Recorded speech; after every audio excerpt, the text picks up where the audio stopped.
अवधूत चिंतन श्री गुरुदेव दत्त श्री स्वामी समर्थ महाराज की जय. श्री स्वामी समर्थ सर्व ताई आणि दादांना तुमचं सर्वांचं माझ्या चॅनलमध्ये स्वागत आहे. स्वामी कृपेने आजचा दिवस तुमचा सुखाचा आणि आनंदाचा जावो हीच स्वामीचरणी प्रार्थना करून आजच्या व्हिडिओला सुरुवात करूया. तर बघा, बऱ्याच वेळेस काय होतं की आपलं खूप सारं असं शिक्षण संपूर्ण झालेलं असतं, डिग्र्या असतात आपल्याजवळ, पण आपल्याला मनासारखी नोकरी मिळत नसते. तर त्याच्यात बरेच सारे अडथळे निर्माण होत असतात. बघा, आपल्याला कसं असतं की आपण ही नोकरी नको, ती नोकरी नको, किंवा जी नोकरी मिळते ती आपल्या मनासारखी मिळत नाही. मग त्यावेळेस आपल्या जीवनामध्ये आपल्या लाईफमध्ये खूप साऱ्या अडचणी येत असतात.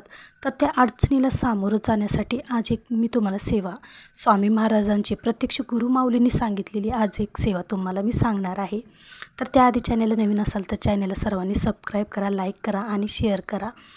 तर बघा, आता काय होतं की विज्ञानासोबतच आपल्याला अध्यात्म जोड असायला पाहिजे. तर बघा, आपण कोणती सेवा करायची आहे.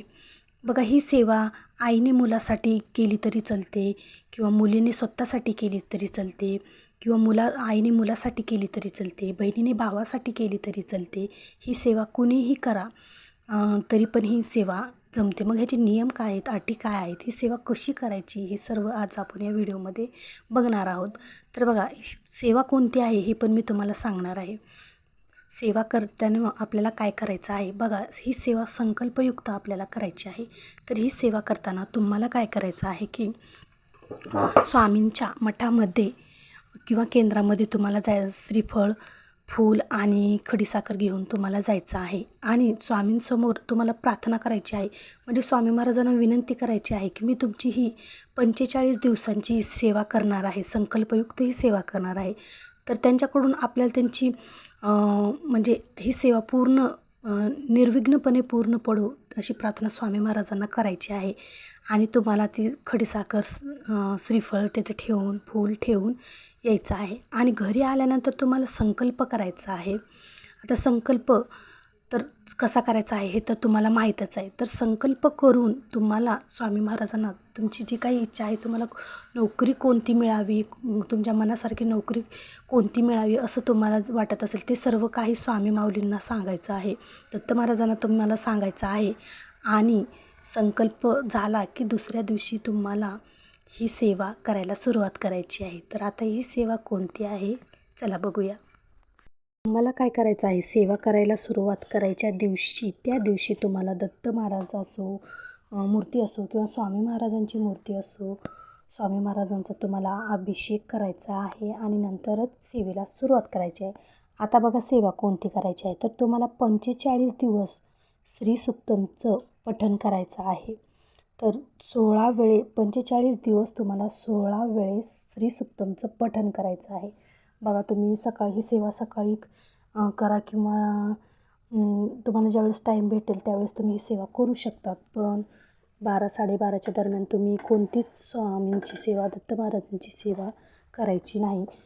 तर सर्वात प्रभावी सेवा आहे बघा, माता लक्ष्मीची सर्वात आवडणारी आणि सर्वात प्रभावी सेवा श्री सुक्तमची आहे. तर ही श्री सुक्तमचं पठण तुम्हाला 16 वेळेस करायचं आहे. आता असं नाही की एक वेळेस केलं तर जमतं का, 2 वेळेस केले जमतं का. बघा, आपल्याकडून जेवढी जास्त सेवा होते तेवढंच आपल्याला त्या सेवेचं फळही तितकंच मिळत असतं.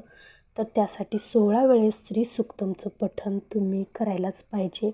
आणि सर्वात महत्त्वाचा विषय म्हणजे भाव आणि श्रद्धा असणं पण तितकंच महत्त्वाचं आहे.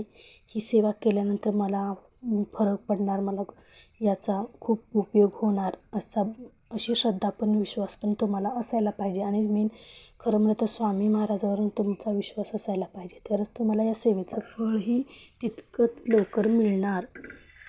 त्याचबरोबर तुम्ही गायत्री मंत्र पण 10 वेळेस गायत्री मंत्र पण तुम्हाला म्हणायचा आहे.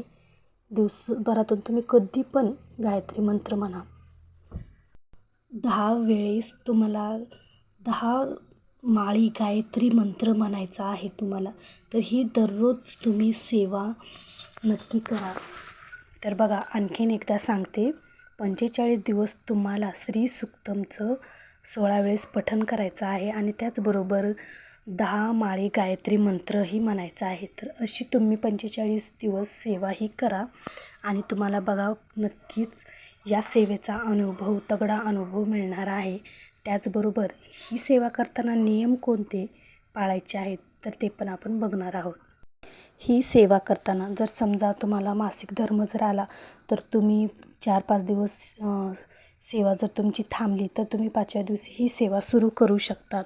त्याचबरोबर विटाळ सुतक जर असेल तर त्याचा कालावधी खूप दिवसाचा असतो, तर तुम्ही नव्यानेच सुरुवात करावी लागेल. बघा, जर विटाळ सुतक असेल तर तुम्हाला ती सेवा नव्यानेच सुरुवात करावी लागेल. त्याचबरोबर नियम काय आहेत तर बघा, ही सेवा करताना 45 दिवस तुम्हाला मांसाहार कडकडीत वर्ज्य करायचा आहे. त्याचबरोबर परान्न तुम्हाला खायचं नाही. ही सेवा करत असताना परान्न वर्ज्य करायचं आहे. बघा, आपण खूप नियम, कटाक्ष नियम पाळून आपण ही सेवा करत असतो, पण बाहेरचं आपण परान्न घेतलं तर आपल्याला ते दोष लागतात आणि आपल्या सेवेमध्ये अडथळे निर्माण होतातच. त्याचबरोबर आपली सेवा ही पूर्ण होत नसते आणि मग आपल्याला काय वाटतं की मला अनुभव आला नाही, मला या सेवेचा अनुभव आला नाही. तर या सेवेचे जे अडथळे असतात तर हे परान्न खाल्ल्याने पण होतात.